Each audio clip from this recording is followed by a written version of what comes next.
This is Josh Brigetta here with JTV Sports at Chelsea State Bank Media Day here with head coach Troy Allen, Michigan Center Cardinals coach entering your 13th season. Playoff team last year certainly did not go the way that you wanted it to, but you bring back a lot of experience from last year's team. Can you talk about your summer, your off season, how you're preparing for this year? Yeah, it's just been coaches have spent a ton of time working together to make sure things are locked in. The kids have been amazing. Tons of support through the 6 o'clock lifts and this whole summer. So I can't complain about that. We were undefeated in the off season.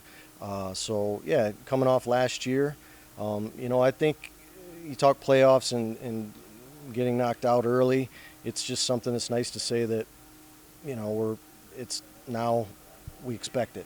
And we're not happy about it. Some years we would have been happy just getting in. So just looking to build off that and take it one game at a time, as they say. But yeah, I'm excited to see what these kids can do. On the offensive side of the ball, you return your quarterback, you return a handful of assets that he's going to be able to play with. Can you just talk about your expectations from an offensive standpoint this year? Well, I have very high expectations, but the one thing that will be very clear to the kids is this has to be a very selfless team. There's a lot of mouths to feed, and if anybody thinks that they're going to be, a 20 carry guy, or they're going to be the one go-to throw guy, that's not going to be the case. So as long as the kids can buy into the process and at the end of the day know that we're doing what's best for the team, this could be a very special year. But that can be a challenge at times because everybody wants the ball. I know I've been there myself. So I think with all the skills, great. It's how you manage it and just getting them to buy in.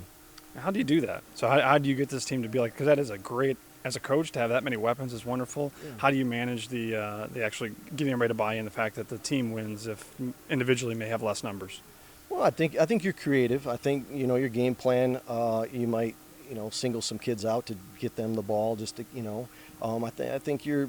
But at the end of the day, it's what is it going to help us win. Some kids are going to have big days. The next game, they might not be that visible. But at the end of the day, we just preach it's a team. We've worked very hard. We're competing against each other every day in the weight room and at practices. So what are you doing that for? It's because you want to be successful, and how we're going to be successful is not having a necessary go-to guy, just having a ton of talent to get the ball to, and take what the defense gives us in that situation. And so it's something that I think the kids are just kind of used to. And you return more than half your starters on the defensive side off of a pretty good defense from last year. Can you talk about just your defensive expectations for your team this year? Yeah, I agree. I think we're very skilled on offense, fast. I think that kind of lends to defense, but it'll be up front. The size is a thing. So I think we'll want to get to places in a hurry. Wrap up and just be fundamental. That's been the biggest thing. We were out of position as I watch film and just see that a couple times we put ourselves in spots to not succeed. It wasn't even so much that the opposing team took advantage of it. We kind of put ourselves in that spot, and that's what's really frustrating.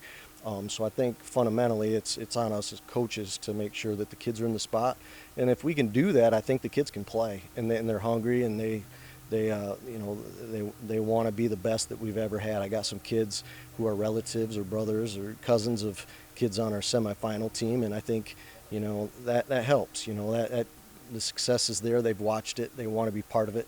Now it's their turn. So. Speaking of success, week one, as you did last year, you're going to play the defending Division VII state champion in Lumen Christi. Game did not go the way that you wanted to or expected last year. Can you just speak to what you learned from that game, how you take last year's loss and turn that into a better performance week one this year? Well, they're local. Lumen's obviously, tons about them. I didn't know to the extent that they were going to be that good last year. But after the game, talking to Herb, I think he wanted to make sure to let me know that, Troy, we think we're going to be pretty talented. So I knew it was a good team. It didn't go well, and we got thumped pretty good. But that was a heck of a team. And I think how the kids grew from that was pretty huge because, they hadn't been there and done that. They haven't had a game one similar to a defending state champ. It made for a great offseason, but we didn't get the results we wanted. But we also didn't sit and cry about it. We just decided to get better. One thing I've definitely learned is if you're playing teams like that, no disrespect to the conference, but once you go from a Lumen Christi to some of the other teams, it is different, and I think that's what you want to get these kids battle tested for, a conference play, but we want to be tested for playoffs. We want to make a run. That's always the goal, and I won't shy away from that. And after Lumen, you're going to get right into Cascades Conference play. This is a team that expects to compete for an East Championship. Can you talk about what this team needs to do over the next few weeks to prepare for that and be in a position that they can compete for a championship?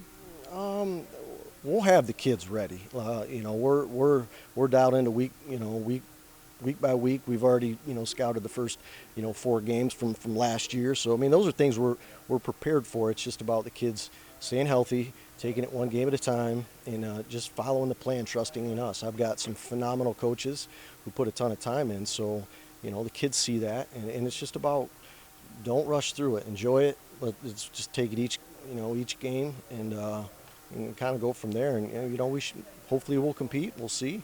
There's a lot of kind of mysteries this year of what some teams have, but I know what we have, and that's exciting.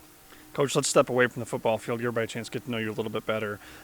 Most memorable thing you've done all summer away from football? Oh boy, man, that's tough. I haven't did a ton of things. Boy,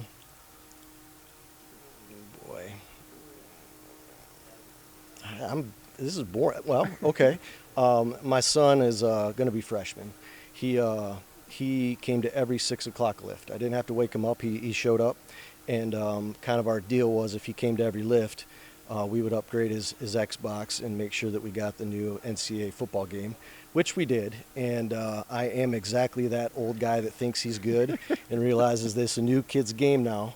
But that's been fun for us to have him be as excited about it. And I'm watching him play, and he gets to see me get crushed when I play.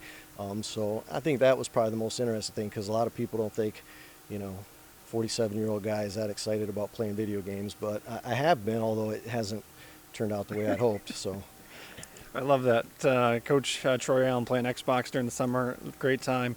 Coach, best of luck this year. Hope you guys have a great season. Thanks for being here. Oh, thanks so much. Appreciate it. He's got nowhere to go.